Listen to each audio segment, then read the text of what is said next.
جو حقوق ہے اس کی ادائیگی کا، اور آپس میں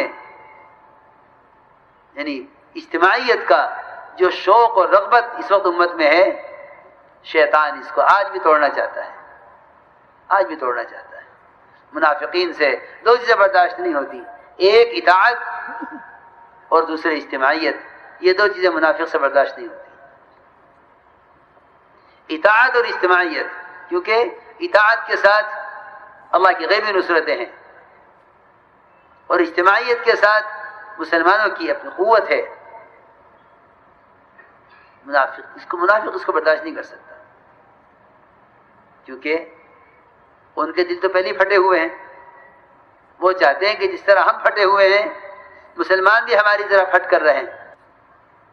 تحسبهم جميعا وقلوبهم شتى، کہ آپ انہیں گمان کرتے ہیں کہ یہ مجتمع ہیں، ان کے دل اندر سے پھٹے ہوئے ہیں،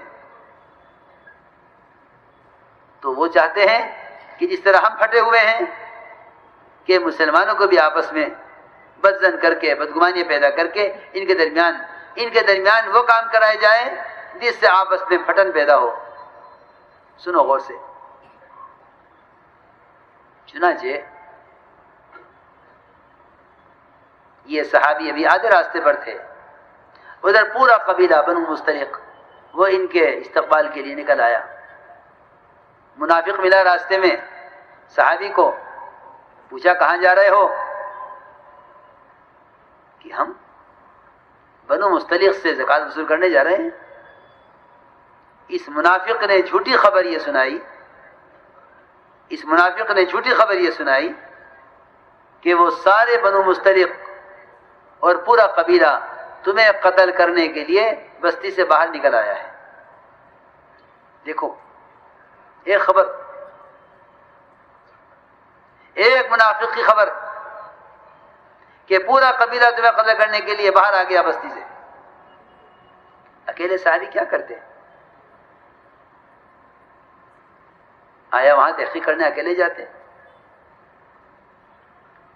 کہنے والے نے کہا میں تمہارا خیر خواہ ہوں، میں تمہیں صحیح بات بتا رہا ہوں، وہاں مت جانا، وہاں یہ حالات ہو رہے ہیں تمہارے خلاف، اور پورا قبیلہ زکوٰۃ دینے سے انکار کر رہا ہے۔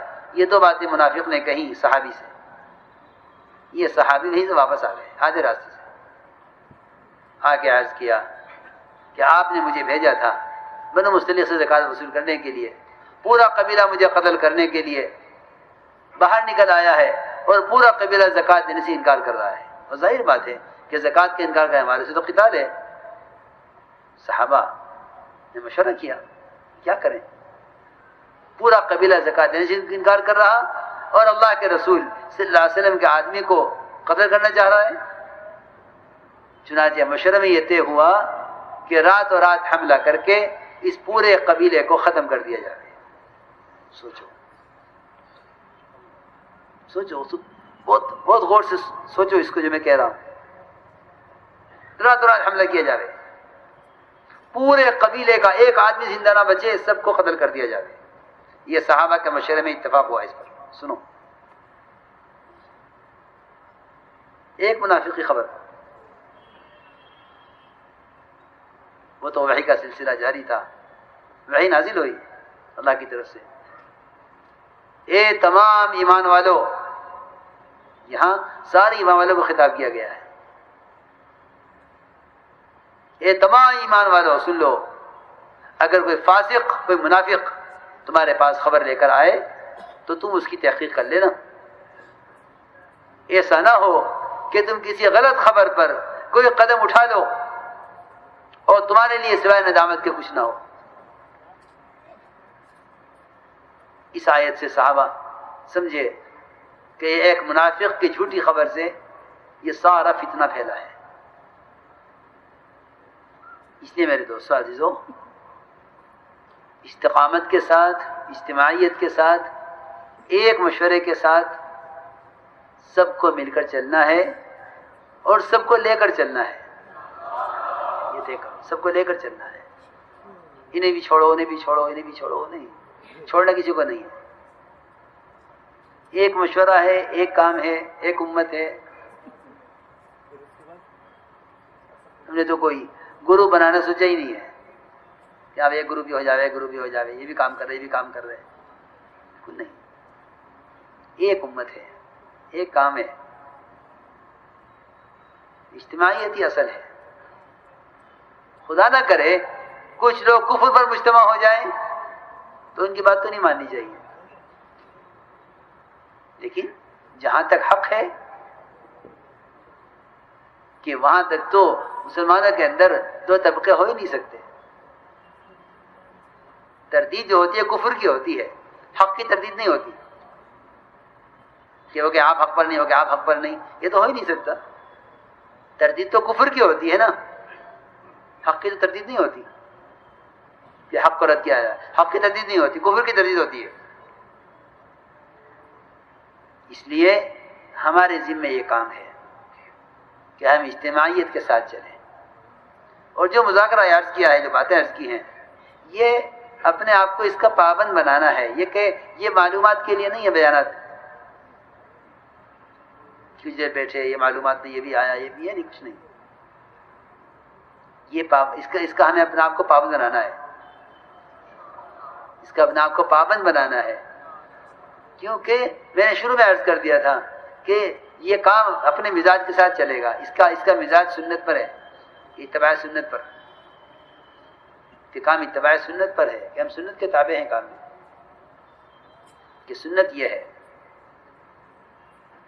اس لیے اپنے آپ کو استقامت کے ساتھ اور اپنے آپ کو یکسوئی کے ساتھ آگے بڑھانا ہے.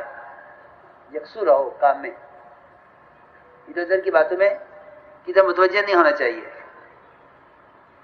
صحابہ، آپ کا طریقہ یہ تھا کہ جب آپ کے صحابہ میں منافقین کوئی بات پھیلا دیا کرتے تھے تو آپ اپنے صحابہ کو کام میں مشغول کر دیا کرتے تھے بغیر کام ہوئے ہوئے، کہ ابھی کوئی کام نہیں ہے، کیا کریں، آؤ بیٹھ کے باتیں کر لیں. اس وقت گشت بھی نہیں ہے، تعلیم بھی نہیں ہے، مشورہ بھی نہیں ہے، آؤ بیٹھ کے باتیں کریں. نہیں.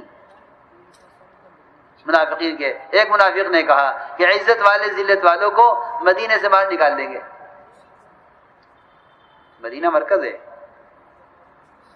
مدینہ مرکز اسلام ہے، کہ ہم نکال دیں گے عزت والے ذلت والوں کو. تو صحابہ آپس میں باتیں کرنے لگے، کون عزت والے، کون ذلت والے، کون کسی نکالیں گے، ہم دیکھ لیں گے.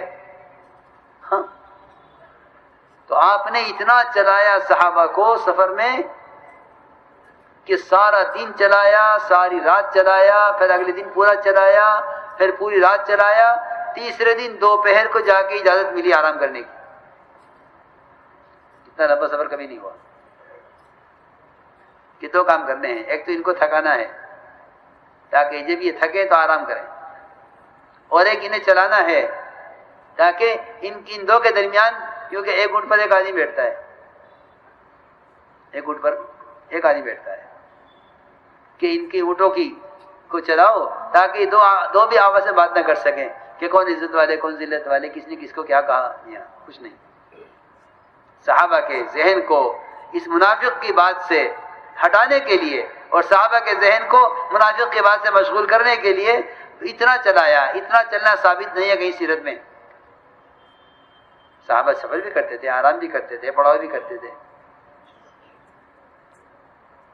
یہ ہے کہ اس کام میں آگے بڑھنے کے لیے دو چیزیں ہیں، اخلاص اور استخلاص. اللہ کے لیے کرو، اللہ کے لیے کرو اور کام کے ہو کر رہو. بس ہمیں ادھر کی باتوں کا مطلب نہیں ہے. اپنے کام سے کام ہے، کہ اپنے کام سے کام ہے، کہ کام ہے. اللہ نے اللہ نے ایک امانت دی ہے، اس امانت کی حفاظت حضرت فرماتے تھے اس کام کی حفاظت اپنے گھر کی جوان لڑکیوں سے زیادہ کرو. کہ کام پر حرف نہ آئے، کام کی حفاظت کرو. جی ہاں، گھر کی جوان لڑکی سے زیادہ کام کی حفاظت کرو. اور رہا آگے بڑھنا، کہ اس کام میں آگے بڑھنا، کہ آگے بڑھنا تو اس راستے میں ایسا ہے جیسا پرندے